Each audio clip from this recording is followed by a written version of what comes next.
Hi friends, welcome to ஹரிமதி சமையல்.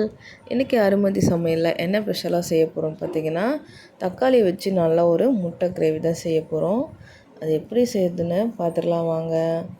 இந்த dish வந்து ரொம்ப டேஸ்டியாக இருக்கும். ரொம்ப ஈஸியாக செஞ்சு முடிச்சிடலாம். சரி, அதை செய்ய ஆரம்பிச்சிடலாம் வாங்க.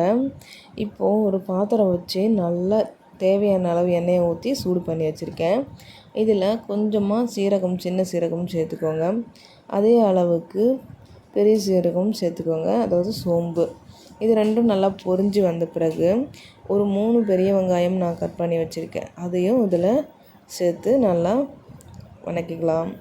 இப்போ இந்த வெங்காயம் எல்லாம் சேர்த்ததும் இது கூட உப்பு சேர்த்து வதக்கி விட்டுக்கலாங்க. அப்போ தான் நமக்கு சீக்கிரமாக நல்லா வதக்கி வரும், ரொம்ப நேரம் டைம் எடுக்காது. இப்போ இது எல்லாம் நல்லா மிக்ஸ் பண்ணி விட்டாச்சு. இது கூட தேவையான அளவு கருவேப்பிலை சேர்த்துக்கலாம். கருவேப்பிலை சேர்த்து நல்லா ஒரு வாட்டி மிக்ஸ் பண்ணி விட்டுக்கலாம். பாருங்கள், உப்பு சேர்த்து வதக்கும் போது சீக்கிரமாக வதங்கிச்சு வெங்காயம். இப்போ ஒரு 5-6 பல் பூண்டு தட்டி வச்சுருக்கேன், இதையும் சேர்த்துக்கலாம். பூண்டு சேர்த்து செய்யும் போது பார்த்திங்கன்னா நல்லா ஃப்ளேவர் கொடுக்கும், சூப்பராக இருக்கும் டேஸ்ட்டு. இதில் பச்சை மிளகாய் ஆட் பண்ணிக்கலாம். பச்சை மிளகாய் நான் சேர்க்கல. இப்போ ஒரு 5-6 தக்காளி கட் பண்ணி வச்சுருக்கேன், நல்லா பழுத்ததாக. அந்த தக்காளி இதில் சேர்த்துக்கோங்க. இப்போது தக்காளியை நல்லா சேர்த்துட்டு இது கூடவே மஞ்சள் பொடி சேர்த்து நல்லா மிக்ஸ் பண்ணிக்கலாம்.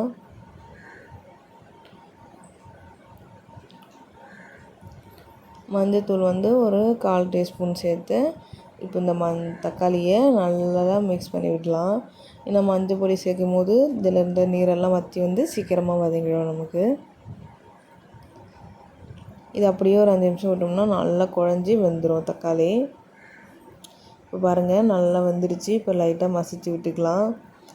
நல்லா தக்காளியை சூப்பராக மசிச்சு விட்ட பிறகு இதுக்கு தேவையான அளவு குழம்பு தூள் சேர்த்துக்கலாம். நான் 2 ஸ்பூன் அளவுக்கு சேர்த்துருக்கேன். சேர்த்து நல்லா மிக்ஸ் பண்ணி விட்டாச்சு. குழம்புத்தூள் வந்து நம்ம காரத்துக்கு ஏற்ற போல் தான் அட்ஜஸ்ட் பண்ணி நம்ம சேர்த்துக்கலாம். சேர்த்து நல்லா மிக்ஸ் பண்ணி விட்டுட்டு இப்போ இந்த கிரேவிக்கு தேவையான அளவு தண்ணியும் சேர்த்துக்கலாம். நான் பார்த்திங்கன்னா ஒரு சொம்பு அளவுக்கு தண்ணி வச்சுருக்கேன். இது சேர்த்து நல்லா மிக்ஸ் பண்ணி விட்டுக்கலாம். இது ரொம்ப தண்ணியாக வச்சிடக்கூடாதுங்க. கரெக்டாக அளவு பார்த்திங்கன்னா இப்போது ஒரு சொம்பு தான். இப்போ நல்லா மிக்ஸ் பண்ணி விட்டுட்டு ஒரு 5 மினிட்ஸ் வெயிட் பண்ணலாம். இப்போ பாருங்கள், நல்லா கொதிக்க ஆரம்பிச்சிருக்கு. பபுள்ஸ் வருது பாருங்கள், நல்லா கொதிச்சிருச்சு. ஒரு 2 நிமிஷத்துலேயே கொதிச்சிருச்சு. இப்போது இந்த முட்டையெல்லாம் இப்போது நம்ம பத்திரமா உடச்சி ஓடு விழாமல் இதில் சேர்த்துக்கலாம்.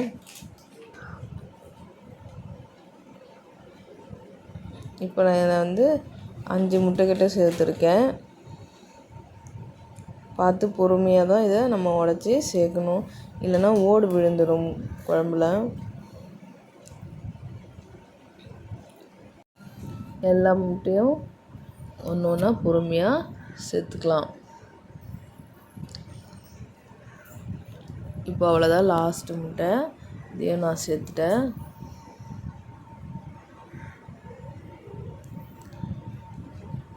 அவ்வளோதான்.